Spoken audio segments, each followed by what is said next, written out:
Halo guys, welcome back to my channel. Nama gue Michael, dan pada video kali ini gue akan membahas lebih lanjut mengenai update dari Mio Sporty tahun 2007 yang sedang gue restorasi dan modifikasi. Nah, buat kalian yang belum lihat part pertamanya, boleh cek di card di atas ya. So, langsung kita mulai aja pembahasan dari update Mio gue. Dan hal pertama yang ingin gue bahas yaitu adalah mesinnya.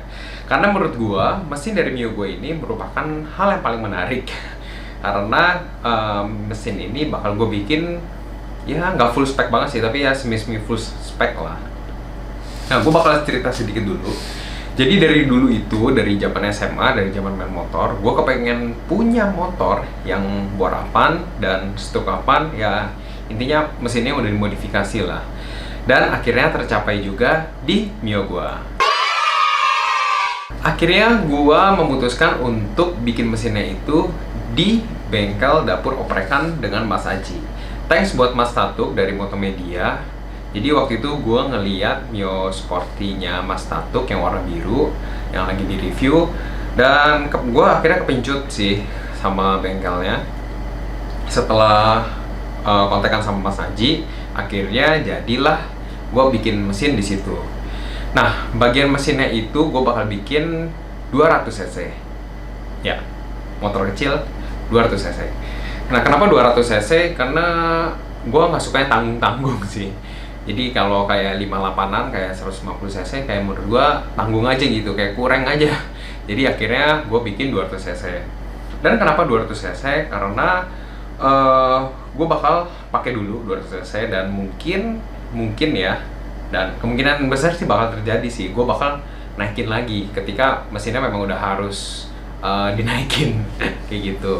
Nah, untuk bagian mesinnya ini gue bakal sekalian refresh. Jadi part-part yang perlu diganti bakal gue ganti. Contohnya kayak kemarin itu rantai keteng, terus lidah keteng, itu kan udah harus ganti. Terus kayak aki, seal-sealnya itu pokoknya diganti semua lah, diganti baru semua. Buat speknya itu gue bakal jelasin nanti di full reviewnya, kayak diameternya berapa, struknya berapa, pistonnya berapa ya. Gue bakal bahas nanti di full review dari Mio gua. Tapi gue bakal kasih tau dulu part-part yang udah gue beli dan bakal gue ganti. Contohnya itu kayak dinamo starter gue pakai dinamo starter dari Moto1. Terus kayak coil, terus kopnya itu gue pakai dari KTC.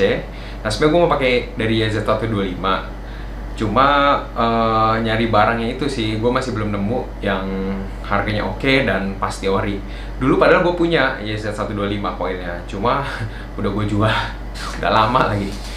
Nanti buat CVT pun juga gue serahin lah ke Mas Haji.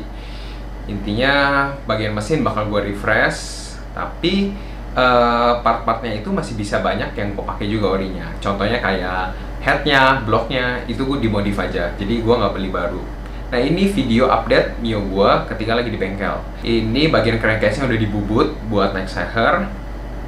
Terus ini bagian kruk asnya. Dan kemarin itu sebenarnya udah sempat dipasang bagian bloknya, tinggal finishingnya aja. Nah, sebenarnya pengerjaannya ini awalnya itu sekitaran 1 minggu, tapi ternyata bagian headnya rada lama, jadi sekitaran 2 minggu. Tapi menurut gua 2 minggu itu pun juga masih cepet banget sih menurut gua. Nah, buat bagian eksterior ada beberapa part yang bakal gua repaint. Contohnya seperti bodi halusnya. Nah, untuk bagian bodi halusnya ini gua repaint sendiri dan gua repair karena ada beberapa part bagian yang patah. Seperti di bodi belakang bagian kiri, terus di bagian tameng depan ada yang patah dan ada yang hilang. Akhirnya gua repair sendiri. Terus gua nge-repaintnya itu pakai Sapporo. Jadi kali ini gua kepengen nyobain aja sih catnya Sapporo, dan ternyata hasilnya pun cukup memuaskan. Buat bagian primernya gua pakai K23, terus untuk warnanya gua pakai M73 metallic black karena Mio gue ini warnanya aslinya juga hitam, jadi gua tetap balikin korinya aja. Terus untuk clear coatnya gua pakai K81. Menurut gua sih cat Sapporo ini juga oke, hasilnya pun juga ya lumayan bagus lah, gue demen. Nah, terus buat bagian rangka, bottom shock depan, terus bagian CVT, bagian behel, ini gue repaint aja. Tapi gue balikin ke orinya sih, jadi tetap warna hitam dan behelnya warna silver. Karena nanti mau gue samain sama warna velgnya. Kenapa gue repaint bukan beli baru? Kayak bak CVT, bottom shock depan, behel. Karena menurut gue, ini sih gue sendiri ya, menurut gue tuh restorasi itu bukan kita beli body, bukan, sorry, restorasi itu bukan beli part-part yang baru. Buat part-part yang udah memang harus diganti, yaitu kita ganti baru. Cuma untuk part-part yang masih bisa dipakai, ya kita perbaruin aja. Karena menurut gue ya sayang aja gitu. Dan restorasi itu kan sebenarnya part-part yang masih bisa dipakai, ya kita bikin baru lagi, kayak gitu. Nah, buat eksteriornya selain itu gue ganti lampu depannya pakai smoke blue, asli original Yamaha juga. Jadi bukan HMA, bukan Thailandan, tapi original Yamaha. Terus untuk bagian sennya gue pakai model MX, tapi mikanya itu masih original Stanley atau original Yamaha. Cuma dalemannya aja yang udah dimodif ke MX. Nah, untuk part-partnya luar lagi nanti gue bakal ganti juga full baut stainless karena nggak kuat titanium.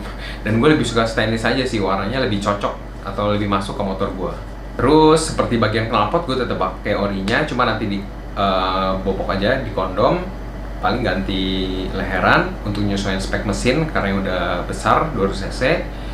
Dan sisanya sih yang pasti gue part ori juga, kayak bodi kasar gue full ganti original baru dari Yamaha. Terus cover CVT pun juga gue ganti full original dari Yamaha baru. Paling nanti kayak jok itu bakal gue ganti juga kulitnya, karena kulit yang sekarang itu licin banget. Nah, paling nanti dipapras sedikit lah biar sekalian lebih sporty kayak gitu. Ya sisanya sih kira-kira itu doang sih part yang bakal gue ganti. Yang pasti nanti gue bakal bikin full reviewnya beserta biaya modifikasi dan restorasi dari gue di full reviewnya ketika motor gue udah jadi. Ya, jadi kira-kira video part 2 itu sekian. Kalau kalian suka boleh like, comment, dan subscribe. Kalau kalian nggak suka, unlike aja nggak apa-apa. And see you on the next video. Bye-bye!